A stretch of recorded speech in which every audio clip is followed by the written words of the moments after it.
খুবই মজাদার একটা স্ন্যাক্স নিয়ে হাজির হলাম আজকে আমি। হ্যাঁ, অনেক দিন পর একটা রেসিপি করতেছি। সেটা হলো নুডলসের পাকোড়া। এই নুডলসের পাকোড়া অনেক বেশি টেস্ট। বাচ্চারা নর্মালি নুডলস রান্নাগুলো অনেক সময় খেতে চায় না, যদি এভাবে পাকোড়া বানিয়ে দেন খুব মজা করে খাবে। আমি এখানে দুই প্যাকেট নুডলস নিয়েছি। জল কড়াইতে জল বসিয়ে দিয়েছি, জল একটু গরম হলে এর মধ্যে আমি নুডলসগুলো দিয়ে সিদ্ধ করে নেব। সাথে মশলা, দুইটা নুডলসের সাথে দুইটা মশলা ছিল, মশলাগুলো দিয়ে দিব আমি।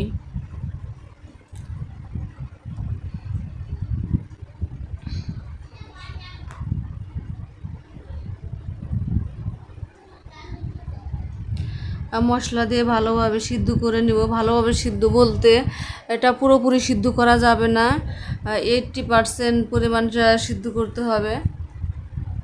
মশলাটা আমি ভালোভাবে মিশিয়ে দিচ্ছি। এরপর আমি ঢাকনা দিয়ে 3-4 মিনিটের মতো রেখে দেব। 3-4 মিনিট পর ফিরে আসলাম, আমার নুডলস অলরেডি সিদ্ধ হয়ে গেছে। এখন এটা আমি একটু যে জলের মতো আছে ওটা আমি জ্বালিয়ে শুকিয়ে নেব।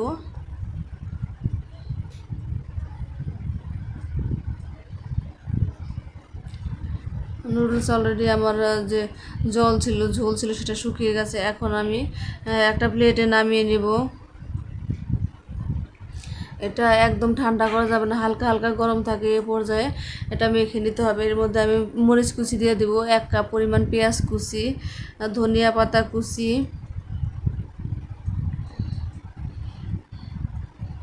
1 চা চামচ পরিমাণ মরিচ গুঁড়া, 1/2 চা চামচ পরিমাণ জিরার গুঁড়া, একটা ডিম দিয়ে আমি মেখে নেব। এখানে ঝালের পরিমাণটা আপনারা আপনাদের ইচ্ছা মতো দিতে পারেন, যে যেরকম ঝাল খেতে পছন্দ করেন। এখন আমি সামান্য পরিমাণে লবণ দিয়ে দিব, যেহেতু ডিম দিয়েছি, পেঁয়াজ দিয়েছি, এই জন্য সামান্য পরিমাণে দিলাম, কারণ নুডলসে তো অলরেডি লবণ থাকে, সেই জন্য বেশি দেওয়ার প্রয়োজন নেই। আমি মেখে নিচ্ছি নুডলস আলতো হাতে মেখে নিতে হবে, বেশি জোর দিয়ে মাখা যাবে না, তাহলে পেঁয়াজ থেকে পানি ছেড়ে দেবে। নুডলস অলরেডি মাখানো হয়ে গেছে। এখন এর মধ্যে আমি সামান্য পরিমাণে ময়দা দিয়ে দেব। এই ময়দাটা দিলে যে পাকোড়ার শেপটা দিতে সুবিধা হবে। আমি একবার অল্প পরিমাণ দিয়ে মিশিয়ে নিচ্ছি।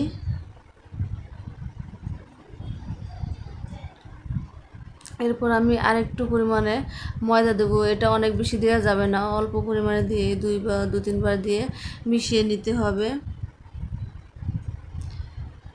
নুডলসের পাকোড়াটা সত্যি অনেক বেশি টেস্ট। বাচ্চাদের এভাবে দিলে ওরা অনেক মজা করে খাবে, আর বড়দের জন্য ভালো, বিকেলে কিংবা সন্ধ্যায় স্ন্যাক্স হিসেবে খুব ভালো একটা খাবার এটা। ওরা হয়ে গেছে ময়দা দিয়ে মাখানো, দেখেন ঠিক এ পর্যায়ে আসবে। এটা পুরোপুরি একদম আঠালো ভাব আসবে না, একটু ছেড়ে ছেড়ে যাবে, এরকম ভাব থাকবে। এটা হাত দিয়ে চেপে তারপর ভেজে নিতে হবে। এদিকে আমার কড়াইতে তেল দিয়েছি, তেলটা গরম হয়ে গেছে। এর মধ্যে আমি সে নুডলস দিয়ে পাকোড়া শেপ দিয়ে ভেজে নেব। দেখেন আমি হাত দিয়ে উঠাচ্ছি, এটা ঠিক এভাবে নিতে হবে, একটু নরম নরম থাকবে। আমি একে একে সবগুলো পাকোড়া দিয়ে দিচ্ছি। পাকোড়াগুলো মিডিয়াম লো আছে ভেজে নিতে হবে, আর কালারটা হালকা গোল্ডেন কালার আসলে নামিয়ে নিতে হবে।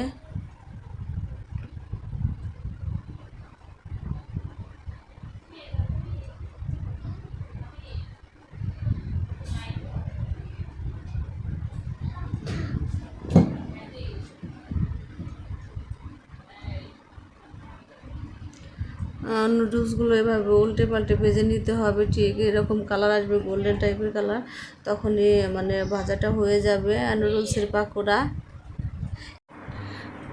এভাবে উল্টে পাল্টে আমি 3-4 মিনিট ভেজে নিয়েছি, পাকোড়া অলরেডি ভাজা হয়ে গেছে। এখন আমি একটা প্লেটে নামিয়ে নেব।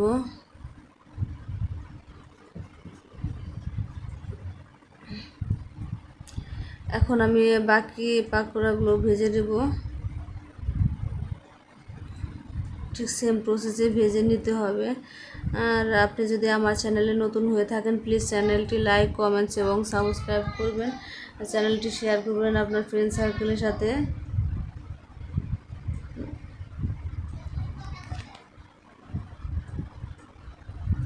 আমি সেম প্রসেসে বাকি পাকোড়াগুলোও ভেজে নিচ্ছি।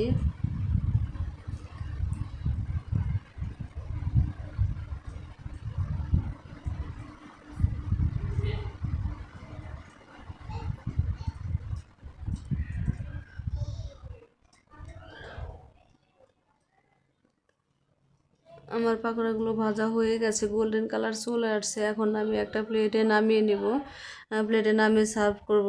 দেখেন কত সুন্দর আছে, আর খেতে অনেক বেশি টেস্ট ছিল। বাচ্চারা কেন, এটা সবার কাছে অনেক বেশি টেস্ট। আমি একটা ভেঙে দেখাচ্ছি, দেখেন কত সুন্দর খেতে।